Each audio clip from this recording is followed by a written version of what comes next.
좋으신 하나님이 주시는 은총과 또 평화가 사랑하는 여러분들과 함께 하시기를 빕니다.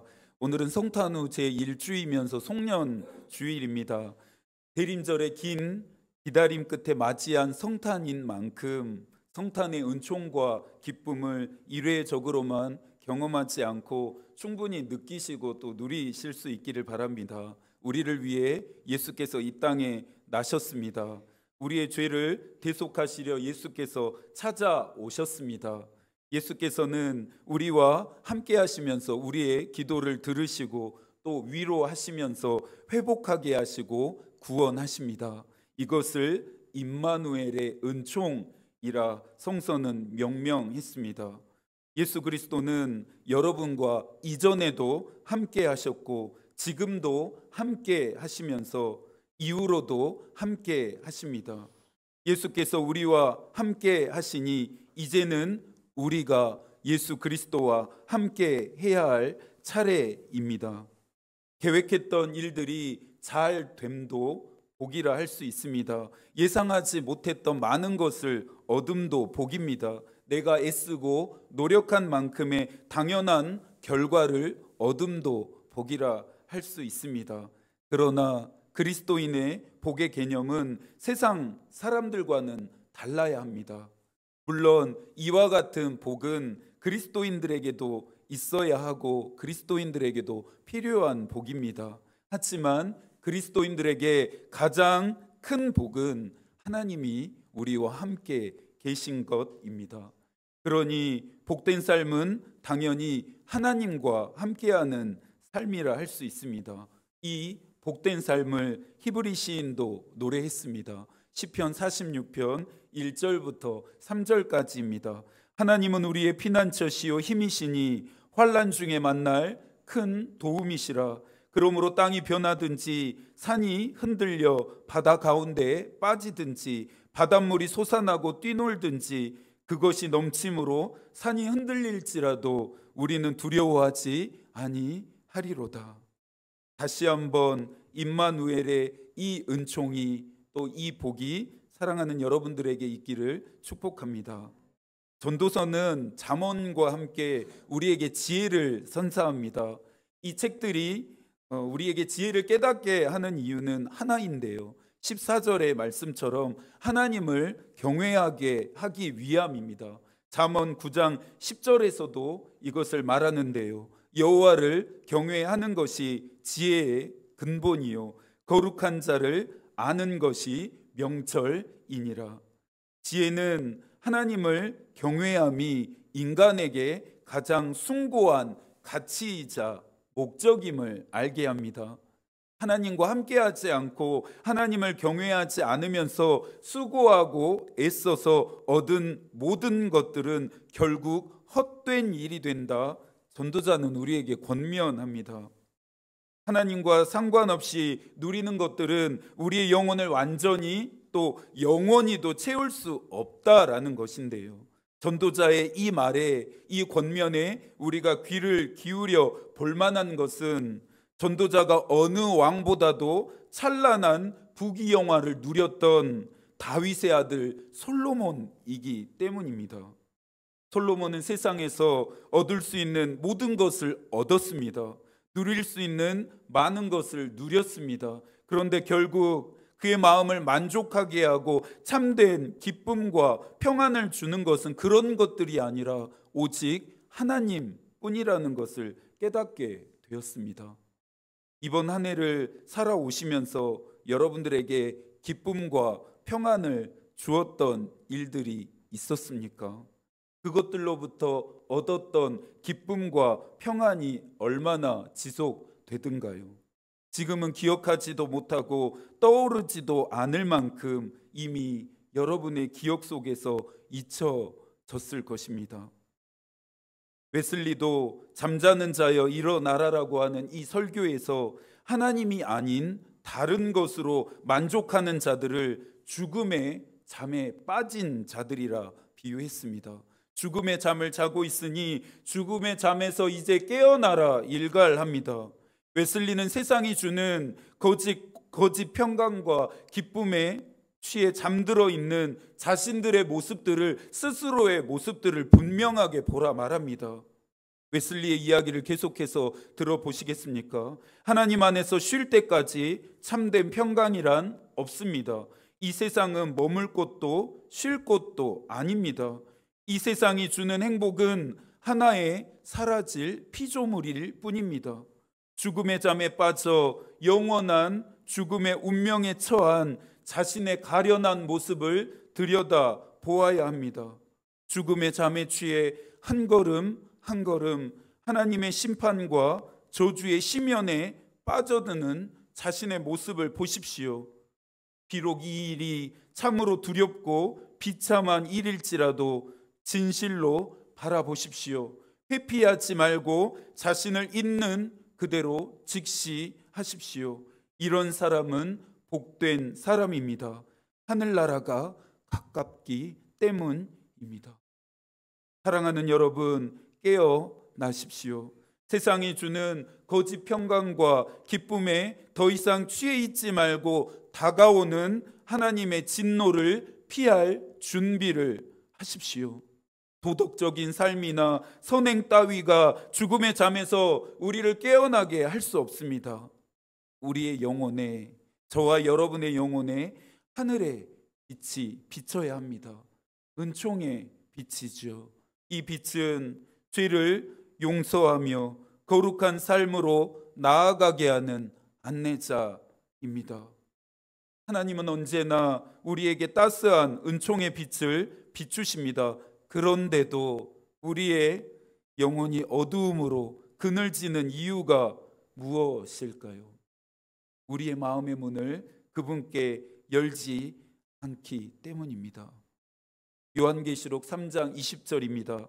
볼지어다 내가 문 밖에 서서 두드리노니 누구든지 내 음성을 듣고 문을 열면 내가 그에게로 들어가 그와 더불어 먹고 그는 나와 더불어 먹으리라. 여러분의 마음의 문 밖에서 그분이 문을 두드리고 계십니다. 문을 두드리고 계시는 그분의 소리가 들리십니까? 이제는 그분이 우리의 마음 속에 들어오시도록 우리가 마음의 문을 열어드려야 합니다. 오늘의 본문 1절입니다. 범사에 기한이 있고 천하만사가 다 때가 있나니.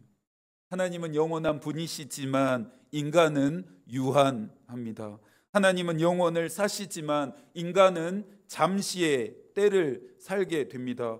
인간은 하나님이 정해놓으신 시간이라고 하는 이 한계 안에서 살아가야 합니다.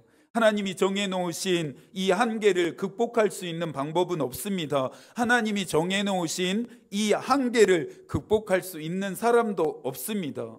시간은 하나님이 창조하신 이 피조세계를 통치하시는 섭리이기 때문이죠. 2절에 날 때가 있고 죽을 때가 있으며로 시작해서 8절까지 이어지는 이 시간은 시간을 주관하시는 하나님에 대한 인정입니다. 사도 야고보는 인간은 내일의 일을 알지 못한다 말합니다.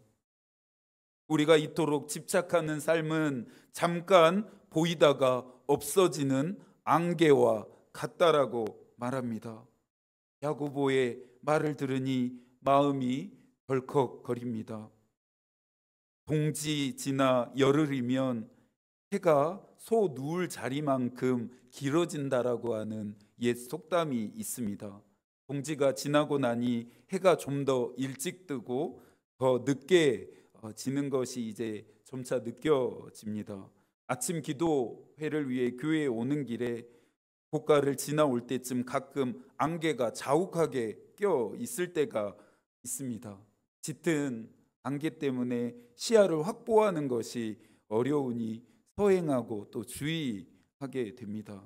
그런데 참 신기한 것은 잠시 달리다 보면 그 자욱했던 안개가 어느새 말끔히 사라져 버린다라는 것입니다.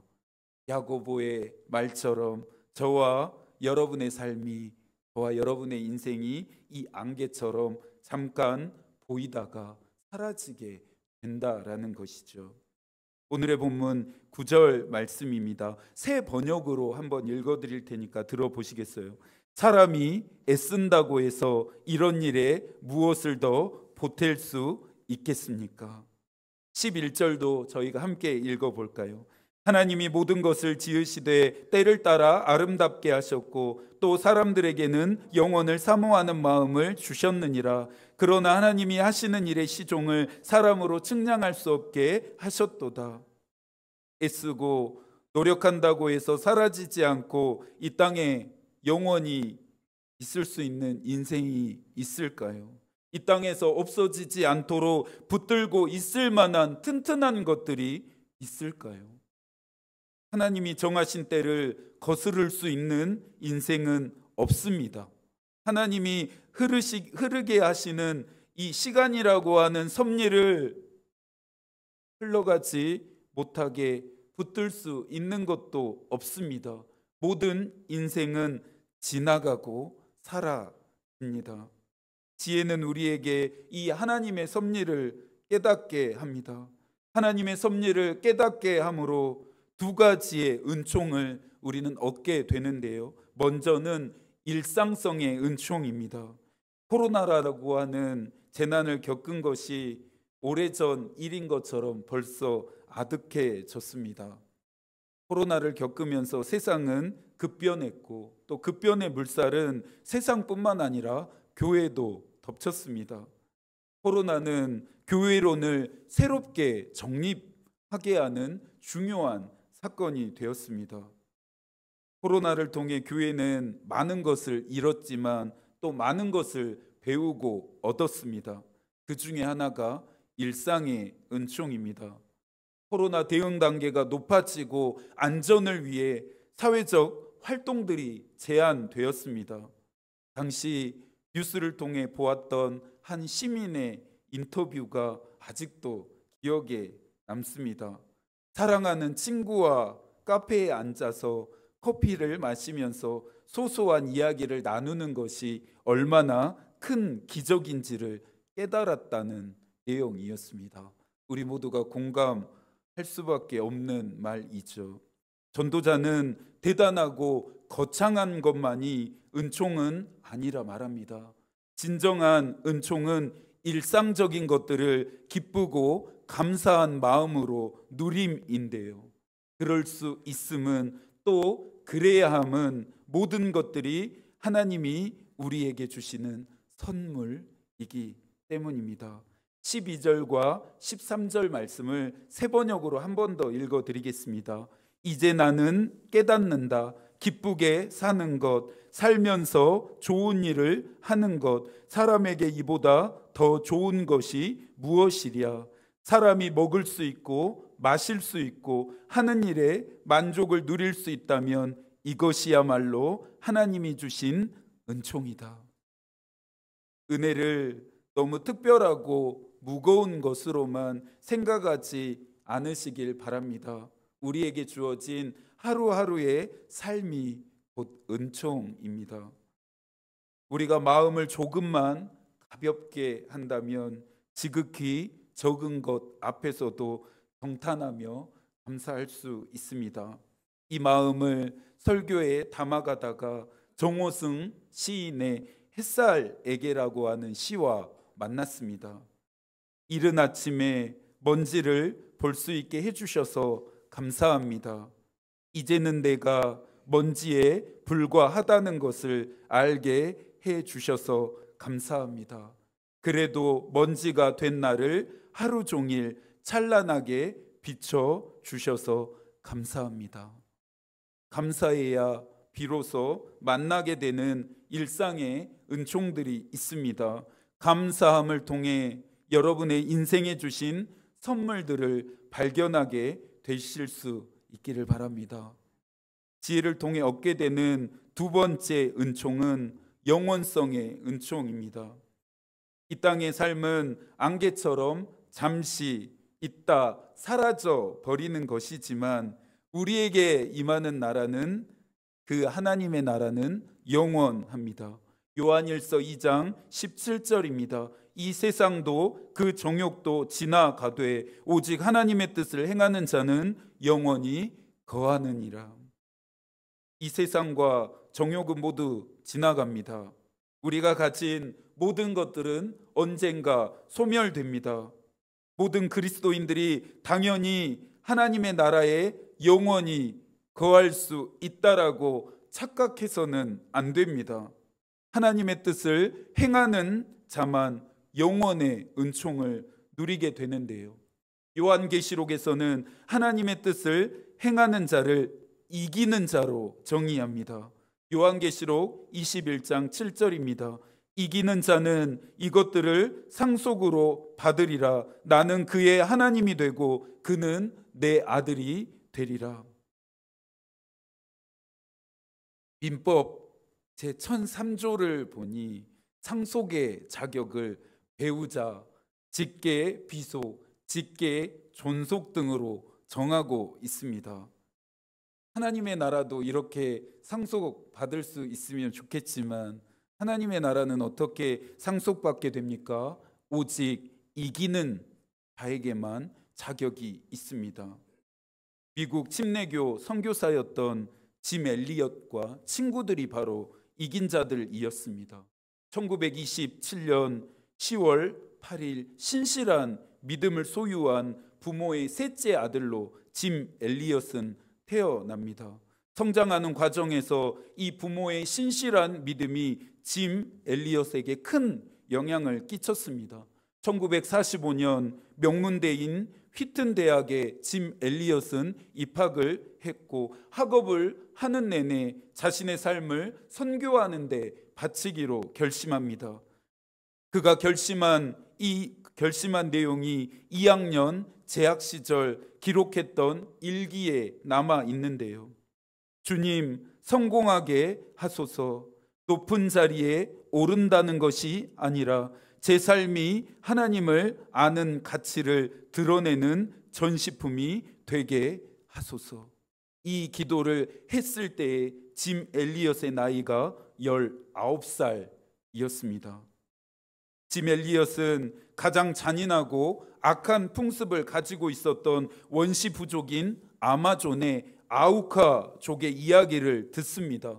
다른 종족이나 이방 사람들을 잡아서 사지를 토막내어 죽이고 호의를 보이다가도 한순간에 거짓과 배신으로 돌아서는 것이 아우카족의 습성이었습니다. 아우카족을 마음에 품은 짐 엘리엇은 이들에게 복음을 전하기로 결정했습니다. 에콰도르의 선교 거점을 만든 후에 함께 선교할 동역자들을 모집했는데요. 당시 휘튼 대학에 함께 재학 중이었던 네이트 세인트, 피트 플레밍, 로저 유드리언, 에드 맥컬리 4명의 친구들이 아우카족 선교에 동참합니다. 몇 년 동안의 선교 준비를 끝낸 후에 1955년 비행 조종이 가능한 네이트 세인트는 아우카족이 살고 있는 마을을 발견했습니다. 이 사실을 친구들에게 알렸고 5명의 선교사들은 그 후로 친구가 될 목적으로 호의를 얻기 위해 선물을 아우카족 마을에 떨어뜨렸습니다. 1956년 5명의 선교사들은 간단한 짐을 챙겨 이제는 직접 아우카족이 살고 있는 마을로 들어가기로 결정합니다. 이들을 태운 경비행기가 아우카족 마을이 살고 있었던 인근 백사장에 착륙했습니다. 짐 엘리엇과 친구들은 착륙 지점 인근에 텐트를 치고 생활하면서 아우카족에게 복음을 전하기 위해서 조심스럽고 또 신중하게 접근했습니다. 며칠이 지났을까요? 1950년 1월 8일 아우카족에게 복음을 전하러 갔던 그들과 연락이 닿지 않자 본부는 뭔가 잘못했음을 깨닫고 조사팀을 보냈습니다. 짐 엘리엇과 친구들이 착륙했던 백사장에서 조사팀은 충격적인 장면을 목격하게 됩니다. 짐 엘리엇과 친구들 전원이 무참하게 살해되어 있었기 때문입니다. 이때 이들의 나이가 29살이었습니다. 잠시 후 조사팀의 놀람은 통곡으로 바뀌었습니다. 싸늘하게 죽어 있었던 그들의 주머니에서 단 한 발도 발사되지 않는 권총들이 발견되었기 때문입니다. 당시 라이프지와 타임지는 이들의 죽음에 대해 얼마나 불필요한 낭비인가라면서 혹평을 쏟아냈습니다. 엘리트들이었고 얼마든지 보장된 또 성공하는 삶을 살 수 있었던 그들이 왜 거기까지 가서 개의 죽음을 당해야 했냐라는 것입니다. 하지만 짐 엘리엇은 자신의 운명을 알았던 것 같습니다. 짐 엘리엇은 유한한 인간의 시간을 사는 사람이 아니라 영원한 하나님의 시간 안에서 사는 사람이었습니다. 나중에 결코 놓치지 말아야 하는 것을 얻기 위해 언젠가는 놓아야 할 것을 포기하는 사람은 현명한 사람이다라고 하는 고백이 그의 일기장 한 모퉁이에서 발견되었기 때문입니다.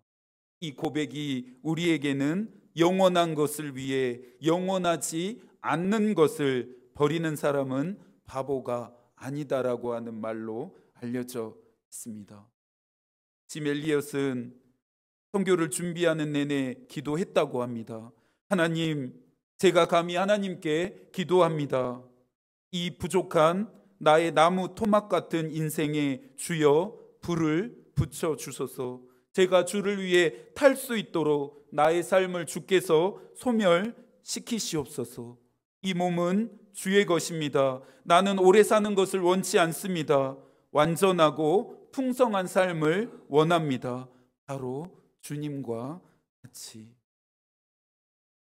짐 엘리엇의 기도가 고요한 이 아침 우리의 마음을 뜨겁게 합니다. 세상은 낭비라고 했지만 짐 엘리엇과 친구들의 죽음 이후에 그들의 아내들은 우리의 남편들이 못다 한 일들을 우리가 마저 해야 한다라고 하면서 아우카족에게 복음을 전하러 찾아갔습니다. 몇 해 동안 헌신적으로 섬기는 그녀들에게 추장은 물었습니다. 당신들은 누구이고 우리를 위해 왜 이렇게 애써서 수고하고 있습니까? 그 이유가 무엇입니까? 라고 질문했습니다. 짐 엘리엇의 아내였던 엘리자베스 엘리엇이 대답합니다.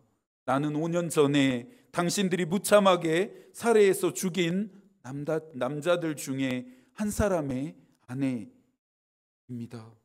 그러나 하나님의 사랑 때문에 여기까지 오게 되었고 이 일을 하고 있습니다. 추장과 아우카족은 이 사랑에 감동했고 복음을 받아들입니다.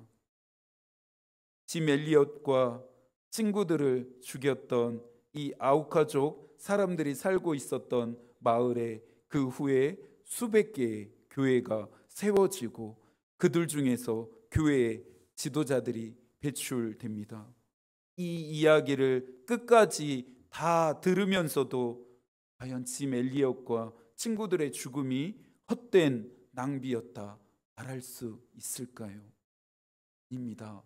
그렇지 않습니다.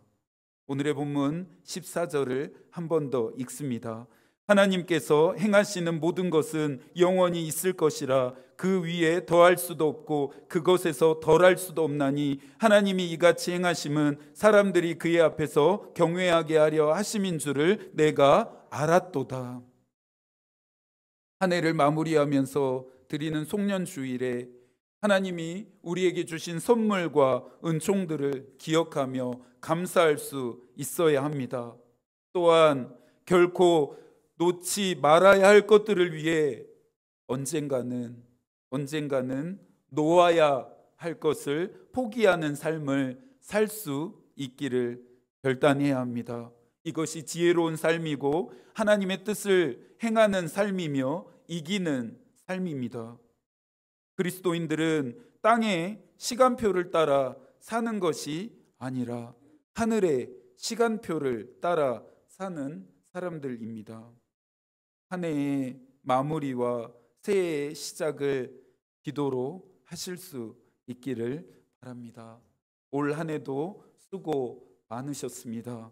살아가는 여러분과 함께 할 수 있어서 감사했습니다.